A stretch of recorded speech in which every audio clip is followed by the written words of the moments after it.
Welcome to a new edition of the Neon Jazz interview series with veteran New York City Jazz Trombonist, Multi-Instrumentalist, and composer Scott Reeves on the new 2021 CD, The Alchemist. He had some time on his hands following retirement from teaching after an illustrious career on the faculties of the City College of New York, Juilliard, and other prestigious institutions.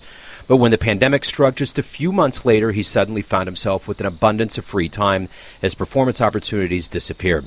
This album features a previously unheard live date by his quintet. He opens up about this and the world we are living through during COVID times, along with hope for the future. Enjoy. Hey, man, thank you again for taking a minute out. It's great to catch up. The last time we spoke was when planet Earth was in a very different place in 2018. Oh, man, yes.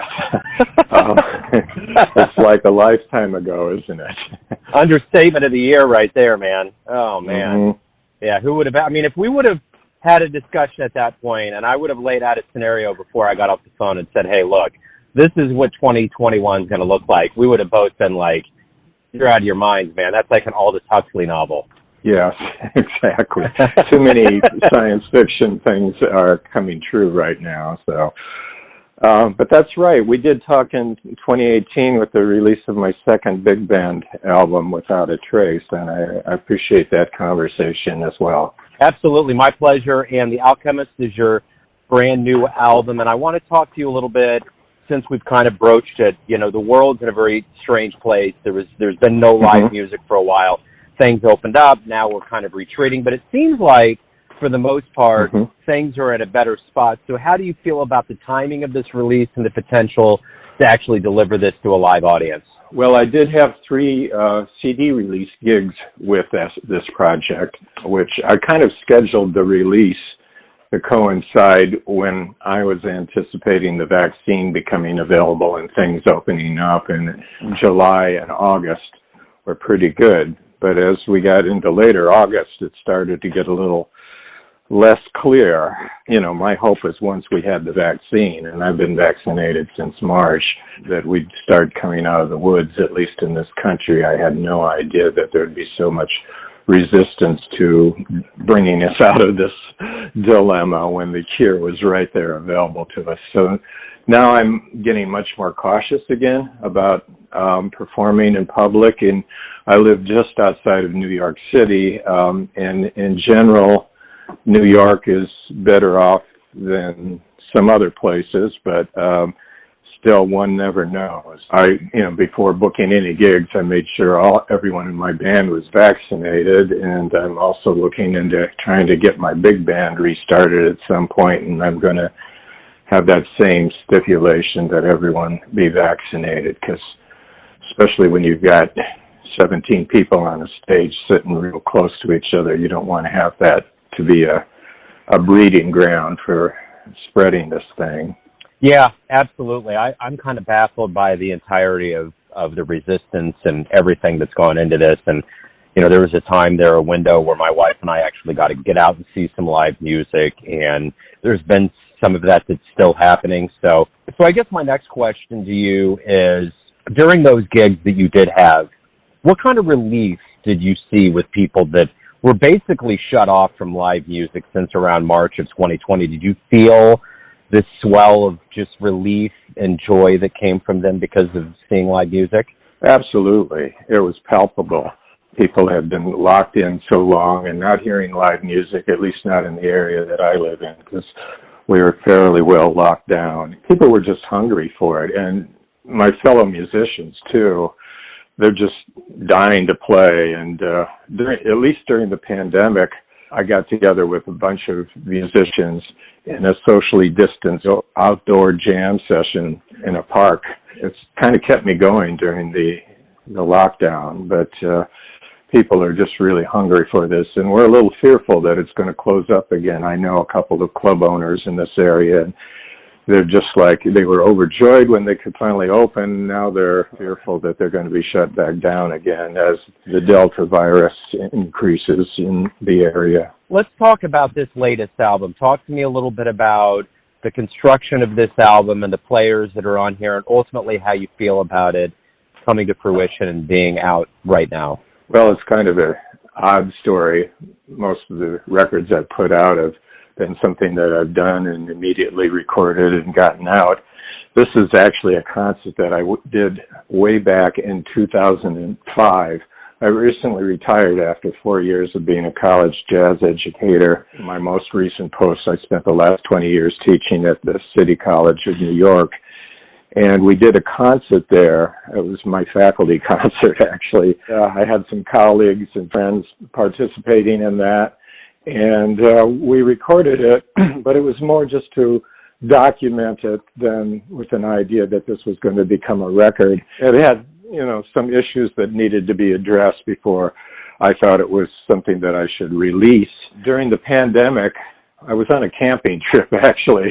Pulled it out and listened to it out of curiosity, and I thought, wow, this is probably the best playing I've ever done, and the group just sounds fantastic. And the guy who mixed my 2 big band albums, Brian Montgomery, who also mixes for Maria Schneider and Paul McCartney and Donald Fagen and people like that, he's a miracle worker. So I took it to him and I said, well, we're going to have to edit this, and we're going to have to clear up some sound issues.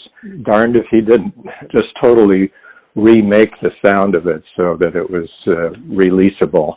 And sounds great to my ears now, and he spent a lot of time getting inside the music and getting rid of ambient noise and that sort of thing. So it's kind of an old, almost a historic document, but in fact I feel that the music is still very progressive and current and a little bit different than other things I've done since then, in that I'm the only horn player, and sort of my second person in the front line is an electric guitarist who plays, kind of a little bit more of in a jazz fusion style than a mellow guitar. So it brought out a completely different side to my music. You mentioned the other people on the record. The pianist is Mike Holliber, who was my colleague at the City College of New York, and not only a great pianist, but recently was a Grammy finalist for his own big band writing. And then Russ Spiegel is the guitarist. He now is one of the top jazz guitarists in Miami, and he actually flew in to New York just to do the CD release gigs. At that time, he was getting his master's degree at City College of New York, as was the bass player Howard Britz, Howard Britz is actually from Britain, although he doesn't like that joke anymore. He's gotten tired of it. So he lives in Brooklyn now, and the drummer Andy Watson appears on virtually every recording I've ever done. He's just amazing. So we've pulled it together, and although we hadn't played together in 15 years, we had a rehearsal, and it's just like it was yesterday the last time we played it. I did bring in a few newer pieces to round out the program. I was amazed at how well we could recreate the sound of that band. So talk to me a little bit about what you ultimately hope the listener, the audience that downloads or buys this album gets from what you've created.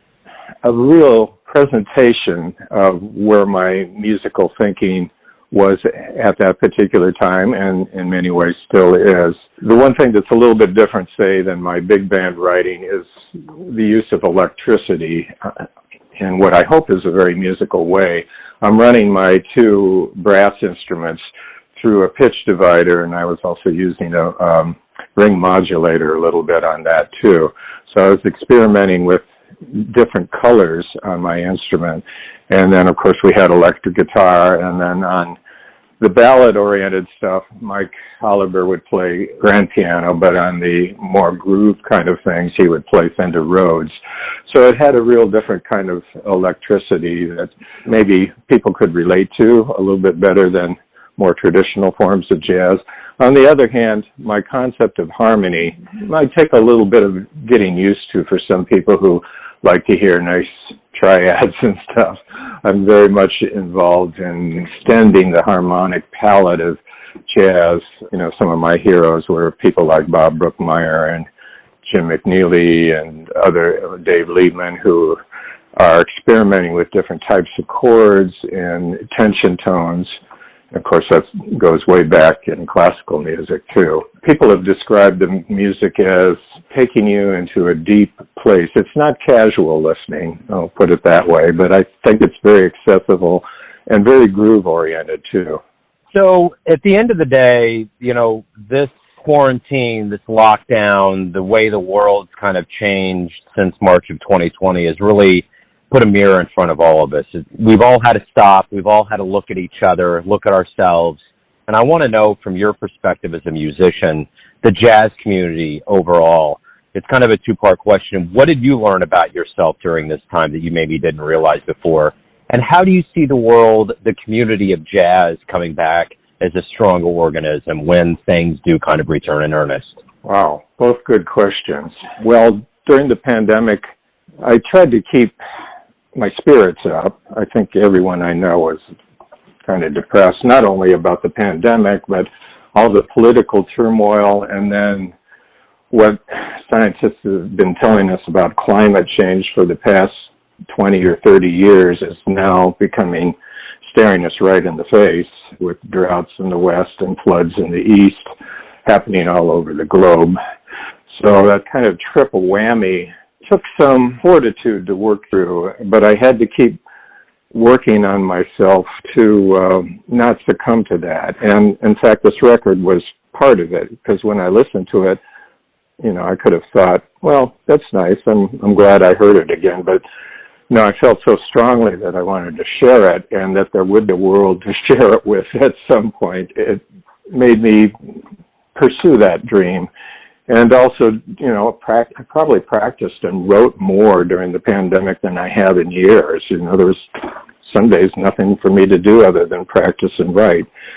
So, and I had just retired from teaching too. So I look back at it as actually a fairly productive time in my life, even though maybe it wasn't the happiest time, The other question was, how are other musicians looking at it?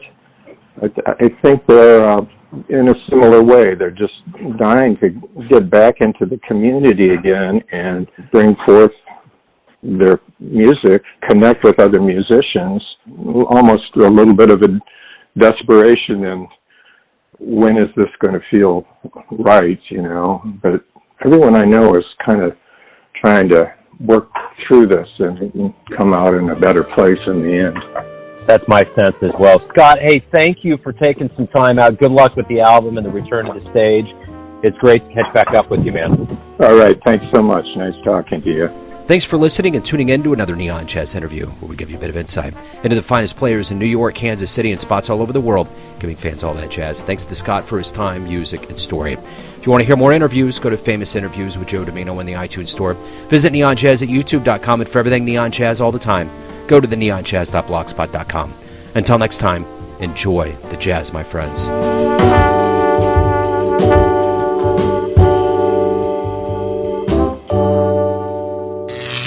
Neon Jazz.